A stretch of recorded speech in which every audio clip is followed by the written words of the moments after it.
et à être sincère et à comprendre qu'en fait il a été con quoi. Et oui. Non? Et oui. Oui, J'espère. Et vous, Barbara, votre personnage, est-ce que il vous ressemble, ce personnage? Enfin non, pas aujourd'hui en tout cas.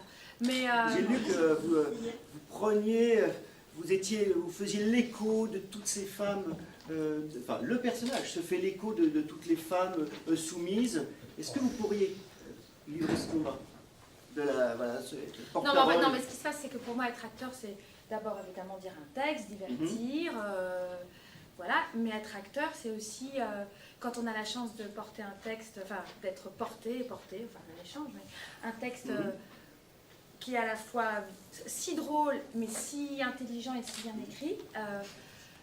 Il y a plein de nuances dans ce texte. Il n'est pas que drôle, il dit des choses aussi.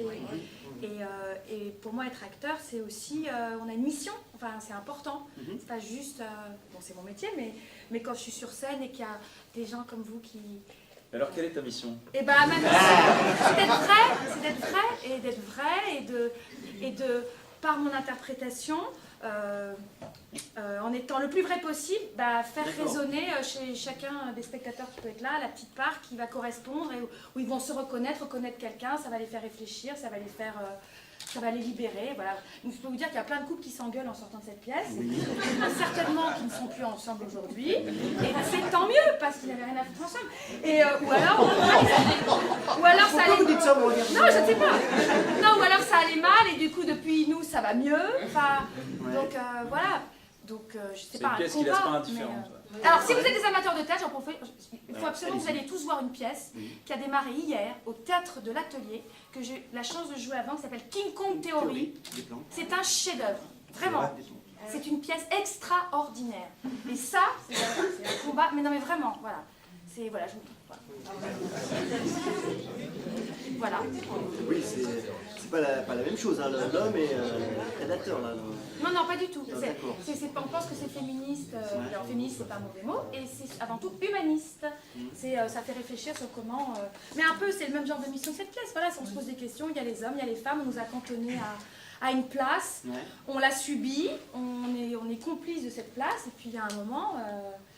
Comment faire pour tout péter et se dire, bon alors maintenant, une fois que tout est cassé, comment on peut réinventer et repartir sur des bonnes bases. C'est un peu ça. Non, mais ce que je trouve intéressant, c'est que c'est un couple qui a choisi de vivre cette vie. Oui. C'est-à-dire que cette femme est soumise, entre guillemets, mais elle a choisi de se mettre dans ce carcan-là. On peut dire non. Et oui, bon, on peut, enfin, je veux dire... elle y est parce qu'elle l'a voulu aussi. Enfin, je veux dire, on l'a pas mariée de force, quoi. Enfin, on n'est pas dans ces pays-là où. Mais non, mais c'est vrai. Mais c'est un choix, et je trouve intéressant que cette pièce, en quelque sorte, mette en exergue le fait que ce qu'on nous bassine, ce avec quoi on nous bassine depuis tant de décennies sur le mariage, c'est pas évident à construire, c'est pas évident à tenir. Et que ça peut être un enfermement. Et il n'y a pas de conclusion à ça. C'est tout. Tout simplement. Oui. Tu veux dire que c'est pas une pub pour le mariage, notre pièce? Clairement pas. C'est vrai. Est-ce que vous ne jouez qu'à Paris ou est-ce que vous envisagez de faire une tournée en province? Octobre, novembre, décembre, on va faire une tournée. Oui, il y a une tournée dans toute la France, Belgique et Suisse. Vous allez venir nous voir en province aussi? Bien sûr. En Suisse, on va à Genève, au mois de novembre. Genève, pas que les Morges et un autre endroit. Barbara, je vous ai dit en intro là, que j'allais vous parler de New York. J'ai vu que vous avez fait une parenthèse de 4 ans à New York. Et alors moi, j'étais étonné de lire dans une interview que en fait, vous avez suivi des cours de comédie à New York parce que vous vous sentiez escroc. Il y avait un complexe de votre part de ne pas avoir suivi d'école de comédie. C'est vrai? Oui, c'est vrai. Oui. Vous pouvez en parler? Oh bah oui. Non, mais j'ai... Ouais. Voilà, tous les parcours sont différents, hein, et le mien a été de travailler vite, et tant mieux, c'est ma route, et très bien. Mais, et du coup... Vite, en fait, là, je suis sûr de moi, parce que j'ai regardé... Vous avez commencé en 93. Vous avez tout commencé en 93, le cinéma, le théâtre. Attendez, là, moi, je vais vous retenir. Non, attention. le théâtre, c'était en 94. Ah ben... c'est... Ah, oui. Attendez. Les sorcières de Salem. C'est mon anniversaire aujourd'hui. Non, mais c'était 93. Pas une souhaite joyeux anniversaire. Et après, il est déjà gentilhomme. Bon, d'accord. En tout cas, ce qui est sûr et certain, c'est qu'il y a un homme qui a accompli beaucoup dans votre vie professionnelle. C'est pas... C'est Jérôme Savary. Et qui continue de compter. C'est vrai. Oui, ça c'est Bon. vrai. Ça, c'est vrai. Qu'est-ce qui vous a appris, Jérôme Savary? Qu'est-ce que vous pouvez retenir? Moi, je sais pas ce qu'il m'a appris, mais en tout cas, il m'a appris plein de choses. Mais c'était, c'est surtout c'est quelqu'un, j'avais rien fait. Il m'a engagé après une audition pour un petit rôle dans Le Bourgeois, gentilhomme, mais on n'avait même pas encore commencé à jouer, on répétait. Et il m'a apporté un jour un texte, Place du Trocadéro. Il m'a dit lis ça, c'était dommage qu'elle soit une putain. Et il m'a donné le premier rôle la saison d'après, alors que j'avais rien fait. Voilà. Donc on peut dire. Et parce que j'ai fait ça, après j'ai fait la pièce. Non, bref, voilà. Il y a des gens, voilà, il m'a donné ma chance. Et en fait, quand on regarde votre parcours, vous avez vraiment toujours privilégié le théâtre au cinéma. Et vous dites même, pour moi, être comédienne, c'est vraiment jouer au théâtre. C'est vrai? Je dis pas que ceux qui n'en font pas ne sont pas des comédiens, mais moi, dans mon imaginaire et mon fantasme de la comédienne ou comédien quand j'étais enfant, c'était la scène. C'était pas... peut-être parce que c'était ce que je pouvais faire dans le salon de ma grand-mère, plus facilement qu'un film, mais en tout cas, c'était le théâtre, ouais. L'émotion, ce qu'il y a, enfin voilà, le côté artisanal, en fait, de la chose, me plaît. Est-ce qu'il y a d'autres questions pour Arié et Barbara dans la salle? Là, je vois deux enfants au premier rang. Alors, il faut savoir... Jeune fille. Elles ont 27 ans. Alors là...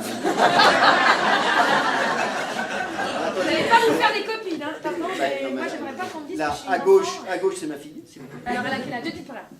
Elle a 13 ans. Bravo. Voilà. Et à droite, c'est la meilleure amie de ma fille. Et elle a quel âge? 12 ans et demi, 13 ans. Bien. Voilà. Alors, pourquoi je parle de ces deux jeunes filles devant le premier rang? Pas une réflexion sur ma fille, s'il vous plaît.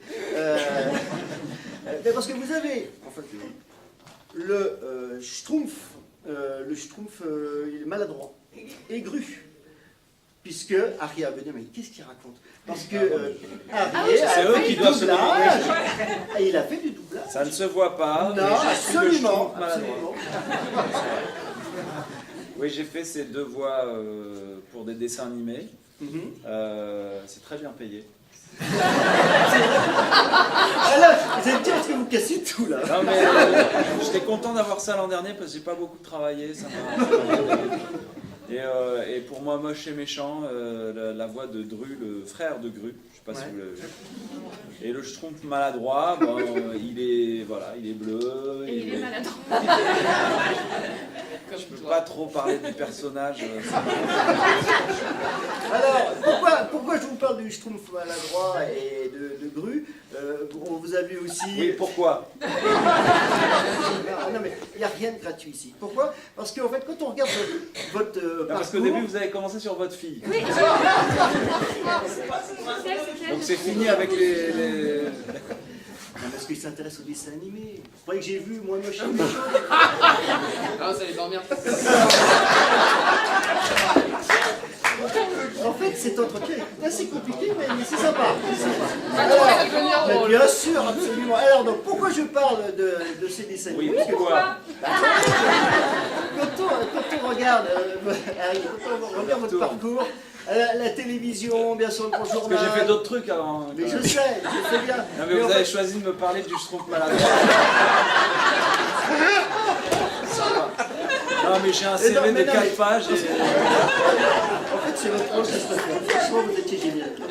Non, mais en fait, moi, là où je veux en venir, si je vais y arriver, là où je C'est veux en en passion venir... les Schtroumpfs. Bertrand, d'habitude, tu prépares mieux tes fiches. Non, à peine, franchement, à peine. N'était pas, voilà.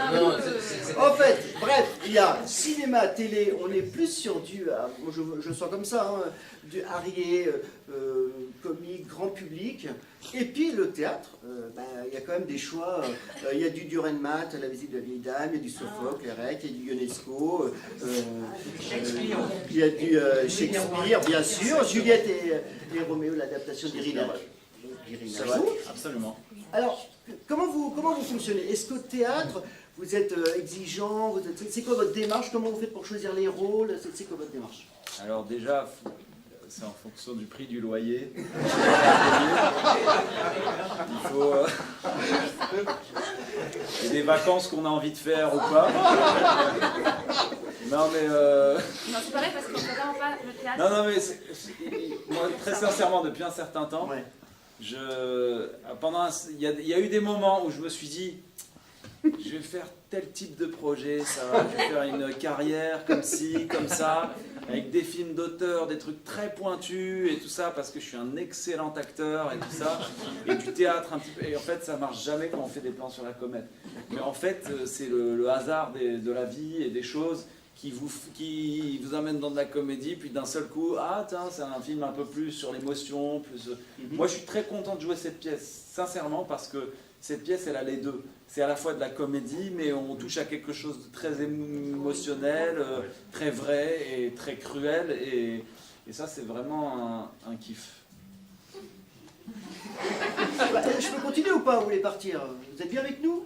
Oui, Ah, vous mais n'êtes on pas est- bien avec nous. Non, mais c'est pas le problème. On est bien, c'est pas c'est ma le question. problème, c'est qu'on est attendu. Bon, je suis désolé. Mais une dernière question. Est-ce que... Moi, je vais la donner au public, la dernière question. Est-ce qu'il y a une dernière question? Voilà. Attention parce que je peux être méchant. Je sais. Moi, j'ai vu... ils l'apprennent pas, moi je l'apprends, la dernière question. J'ai vu dans l'interview très intéressante, je pas souvent l'émission Thé au café. Oui. C'était vachement sympa. Et quand Catherine Sellac vous demande qu'est-ce que vous avez appris aux côtés d'Harrier, vous dites ne pas être dans le jugement. Donc la question était pour Harrier. Et vous, Harrier, qu'est-ce que vous avez appris de Barbara? Qu'est-ce que j'ai appris de Barbara? Elle attend la réponse. Hein. Non, il y a un truc que j'ai appris clairement qui est majeur. C'est à travailler avec la femme que j'aime, pouvoir partager la scène, ce qui n'a pas toujours été simple. Ça reste entre nous, mais voilà. Mais non, c'est vrai, c'est compliqué de travailler tous les jours avec la femme qu'on aime, et puis avec parce qu'elle m'aime aussi, et donc. Vous en êtes sûr? On s'aime, n'est-ce pas? Oui, j'ai On s'aime, vérifié. n'est-ce pas? J'ai vérifié, oui. Non, mais c'est vrai de se voir tous les jours, de travailler ensemble tous les jours, et puis il y avait des moments où on n'avait rien à se dire, quoi. Mais donc, Ça s'appelle la routine, ça, non? ouais, non, mais c'est vrai, c'est une forme de routine, Ouais. mais qu'on est passé par des moments difficiles. Hein, Pendant les répétitions, vous voulez dire? Ouais, pendant les répétitions, et puis pendant la répétition, on avait Madame la metteur en scène Audrey Chodat en face de nous, qui était là, très investie, mais qui ne riait plus à nos blagues. C'est-à-dire que là, il y a le public qui nous rappelle que c'est de la comédie, mais quand on joue, on fait 6 heures de répétition dans la journée, et qu'on dit « Tu me dégoûtes, ta machin, et qu'il n'y a personne qui rit en face, il y a un moment où on sort de répétition, on se balance des horreurs, on s'imprègne d'un truc qui n'est pas génial.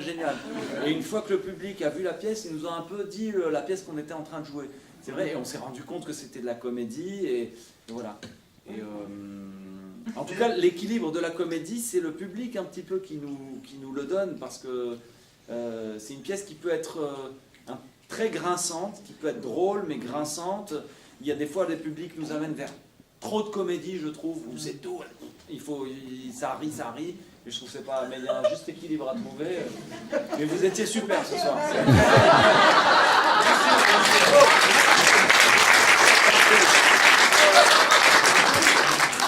C'est-à-dire qu'avant la première, vous ne saviez pas que ça allait donner ce résultat-là. Non. Enfin, On savait que c'était drôle. vous savez que c'était drôle. Mais il y a des endroits où ça rit et on ne savait pas que ça allait rire à ces endroits-là. Voilà. Vous jouez depuis combien de temps, la pièce? On en est à 120, 130 17 ans. représentations. Là, c'est une reprise. Vous l'avez arrêté combien de temps? 2 mois. 2 mois, c'est ça. Pour les On va vacances. libérer Arié et Barbara.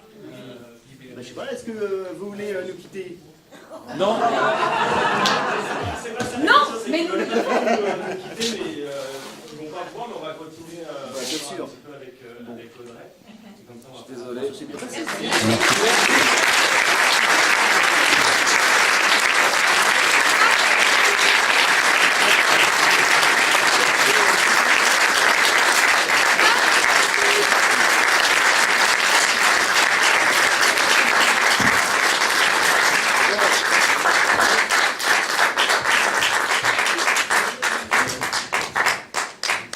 On va attendre qu'il parte pour dire du mal de lui.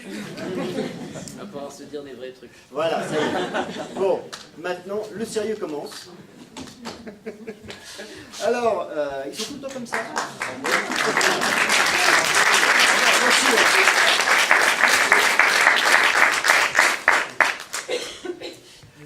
Alors donc là, évidemment, vous avez remarqué que l'entretien est complètement dans le désordre, mais c'est pas grave, on s'adapte. En tout cas, c'était bien sympathique qui reste.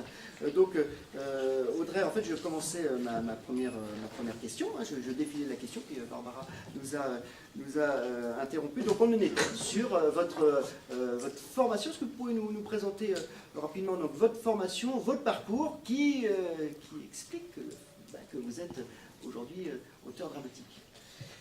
De formation, il n'y en a pas. D'accord. J'ai fait une pseudo-maîtrise de psychanalyse de l'art à la Censier d'Aubenton, qui n'était pas très formateur, mais très intéressant, et je traînais mes guêtres plutôt sur les plateaux de tournage comme assistante en tout genre à l'époque. Mais le théâtre était ma première passion, une espèce de déclenchement d'enfant en voyant une pièce d'Alfredo Arias à 5-7 ans. Et ça m'a énormément frappé, j'ai dit que je ferais du théâtre. Après, en voyant un Bergman, j'ai pensé que je ferais du cinéma parce qu'on ne pouvait pas faire ce qu'il faisait au théâtre. Et en fait, j'ai un peu fait les deux tout le temps, mais je suis devenue réalisatrice et scénariste.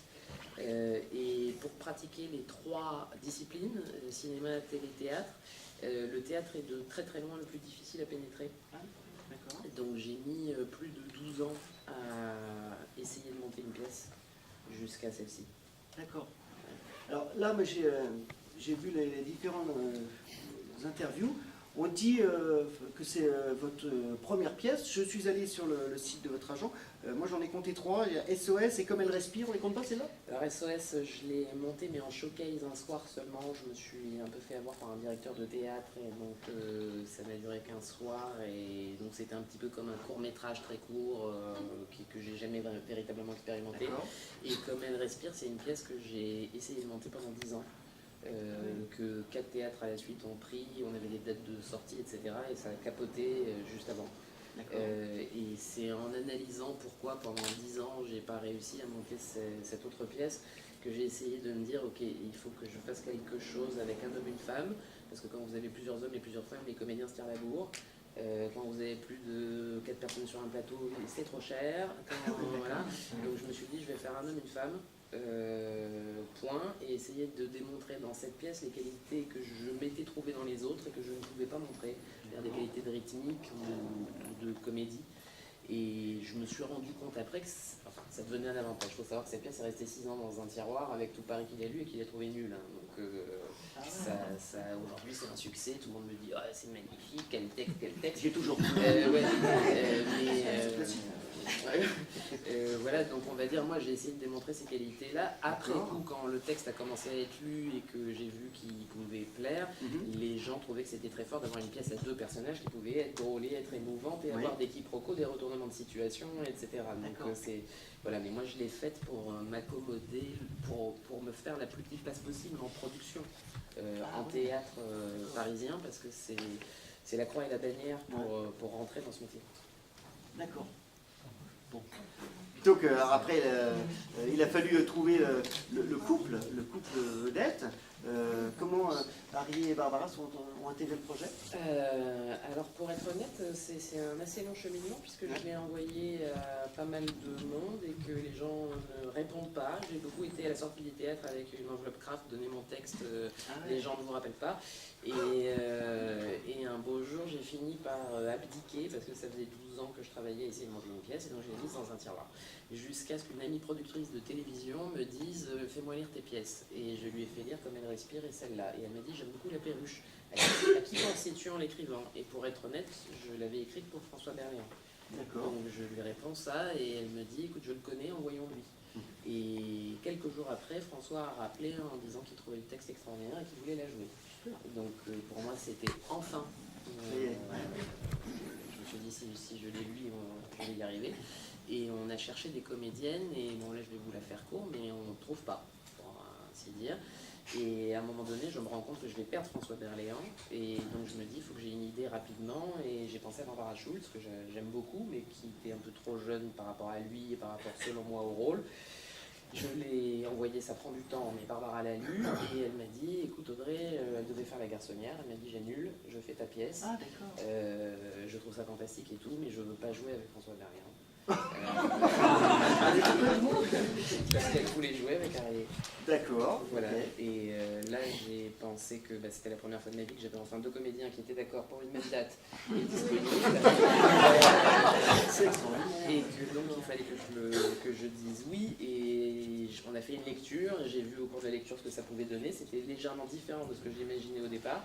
Mais j'ai vu que ça serait intéressant. Et je pense qu'au bout du compte, j'ai eu de la chance parce que je prévoyais un casting un peu plus âgé parce que pour moi la pièce voulait dire autre chose et c'est vrai que l'affiche avec eux est très sexy et qu'en plus on est de la même génération, c'est super bien entendu dans le travail donc ça... Attendez, vous allez vite là. Vous dites la pièce, vous voulez dire quelle autre chose ou quelque... Je comprends pas. Je trouve, moi je l'avais écrite pour des acteurs de plus de 55 ou 60 ans. Donc ça c'est une réflexion d'un couple qui est... C'est pas ça mais je trouvais ça plus intéressant dans le fond qu'une femme de 60 ans prenne la porte. Ah d'accord. C'est que là c'était une notion de courage encore beaucoup plus puissante. Ah d'accord. Parce que là Barbara elle est jolie comme un cœur, on se dit elle va retrouver. Hein, Ariel ça va être plus compliqué. Mais aussi parce que quelque part ces rapports-là appartiennent un peu plus à une autre génération. Ce que je croyais, mais quand je vois la salle, on a plein de jeunes, on a plein de personnes âgées aussi, tout le monde rit beaucoup et se reconnaît, donc je me dis que quelque part quand même les clichés par lesquels je passe dans la pièce doivent aller un peu à tout le monde parce que le succès de cette pièce m'a surpris tout de suite, c'est allé très très très vite. Et donc ça veut dire que ça parle quand même à... Il y a des bourgeois, il y a le dimanche parfois, il y a des gens de banlieue qui viennent et tout le monde se marre. Et donc je me dis qu'il y a de la vérité quand même plus que je l'imaginais, puisque moi je voyais plutôt ça sur la génération d'au-dessus.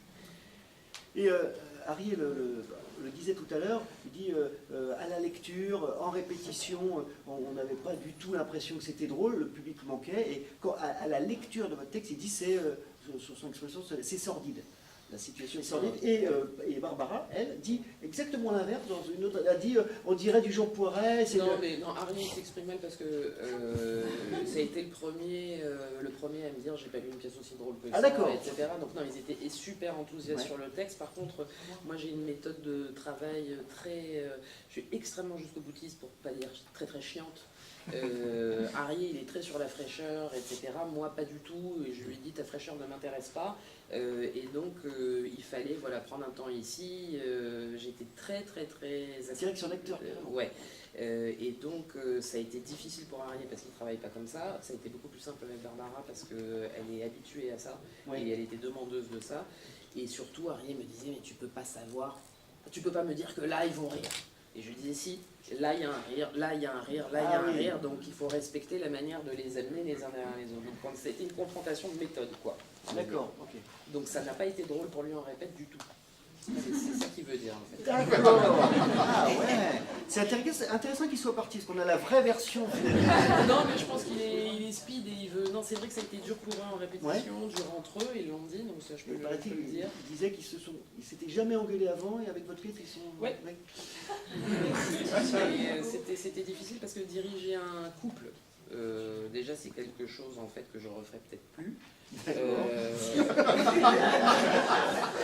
Et diriger un couple sur une pièce où un couple se sépare toute la journée et tous les soirs, c'est compliqué, quoi. Mais ouais, donc c'est ça.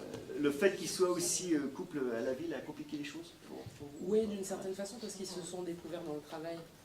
Ce qu'ils ne connaissaient pas, c'est-à-dire, moi j'ai vu arriver des gens qui fonctionnaient très bien, mais en fait ils n'ont jamais travaillé ensemble et ils ont deux méthodes radicalement différentes. Barbara, elle vous suivrait, elle saute du pont avec vous, elle cherche pas à comprendre, elle exécute, elle essaye, elle invente. Harry, il se méfie, il questionne, et on n'a pas beaucoup de temps, vous savez, on a eu 4 semaines de répétition à mi-temps, ça veut dire que mi bout à bout, ça fait 10 jours. C'est une sacrée pièce à monter en 10 jours. Parce qu'il y a beaucoup de subtilité, de temps, etc. Je ne voulais absolument pas qu'on la joue comme un gros boulevard, alors qu'on peut la jouer comme ça. Et donc il fallait faire un travail de studio psychologique fin avec chacun d'entre eux, et c'est pas facile. Et puis dans le corps, les acteurs, c'est pas facile, il y a chacun a sa méthode, donc c'est pas évident de travailler. Enfin, eux-mêmes se sont découverts comme deux personnes qui se connaissaient pas. Est-ce qu'il y a des questions pour Audrey dans la salle? Avez-vous réécrit des choses une fois que les acteurs plus jeunes ont été... Non. Donc la pièce, vous n'avez... Non, j'ai pas touché une ligne, et d'ailleurs Harry me disait on peut pas être marié depuis 20 ans, il faut que tu changes, etc. Et non, j'ai rien changé. J'ai rien changé parce que ça fonctionnait aussi. En fait, ça faisait plus tout à fait la même pièce, on va dire, mais comme je suis quelqu'un qui décontextualise tout, pour tous les scénarios que j'écris, etc., je déteste que ça soit contextualisé. Et il y a très très peu de choses dans le texte qui gênaient l'exploitation avec deux personnes plus jeunes au bout du compte. Oui, il n'y a pas d'enfants, de petits-enfants. Voilà, c'est ça, ils m'ont beaucoup posé la question aussi, mais où sont les enfants? Il faut que tu nous mettes une phrase sur les enfants, etc. Et pour moi, à ce moment-là, les enfants ne comptent pas dans ce qui leur arrive. C'est certainement des gens qui en ont eu. Donc pour les acteurs, pour les rassurer, je leur dis ça se passe au mois d'août, ils sont en vacances. Et là, les acteurs, ils me font ah, d'accord. C'est ça finalement.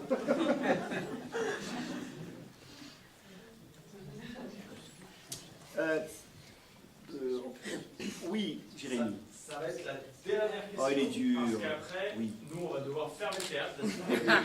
C'est pas moi qui donne mes dépenses. Tout est contraint. D'accord, Jérémy, d'accord. Alors, donc là, j'ai une question à poser à Audrey sur vos influences. On va en reparler. Sur vos influences, quand on regarde cette pièce, on pense tout de suite à 1h30 de retard d'Alice Blairas dans la thématique, c'est pas du tout la même écriture. La maison de poupée, bien sûr, de Ibsen, cette femme qui essaye de briser ses chaînes, ça rappelle un peu quelque chose. Est-ce que ces trois auteurs, est-ce que vous en inspirez? Quelles sont vos références? Je vais être très très honnête, je n'avais même pas lu Maison de poupée. D'accord. Je ne suis pas particulièrement cliente de Blairas. D'accord. Pas du tout. J'aime m'exprimer, tout ce que je fais le fais dans un genre particulier et j'aime explorer un genre. Je m'étais donné comme cahier des charges pour écrire cette pièce, je veux voir deux personnes qui se disent la vérité, mais toute la vérité. Voilà, je m'étais dit j'ai envie d'assister, que de mettre le public dans une position délicate, de regarder ce qu'on a tous vécu peut-être une fois dans l'heure et demie où il n'y a aucun témoin, et mettre le public témoin de ça. Et je voulais faire dire la vérité à mes deux personnages, seulement plus j'écrivais, plus ils disaient des conneries. Et je n'arrivais pas à descendre à l'étage du dessous, et c'est un peu toute la progression de la pièce, c'est d'arriver à faire parler ces personnages en vérité, quoi, ce que petit à petit ils font, et qui, je crois, rend la pièce plus intéressante qu'un boulevard traditionnel de scène de ménage, quoi. Mais voilà, moi c'était mon but, c'était que deux personnes se disent la vérité. Je suis parti avec ça.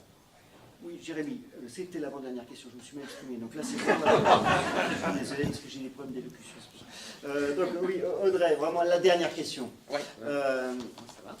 Mais je sais que ça, moi c'est Jérémy, c'est Jérémy qui est pressé, mais nous on n'est pas pressé. À choisir, vous diriez que cette pièce est le procès du machisme, une tribune du féminisme ou une charge contre le couple? Dernier mot. Ça aurait été dommage. À ce moment-là, je dirais une charge contre le couple.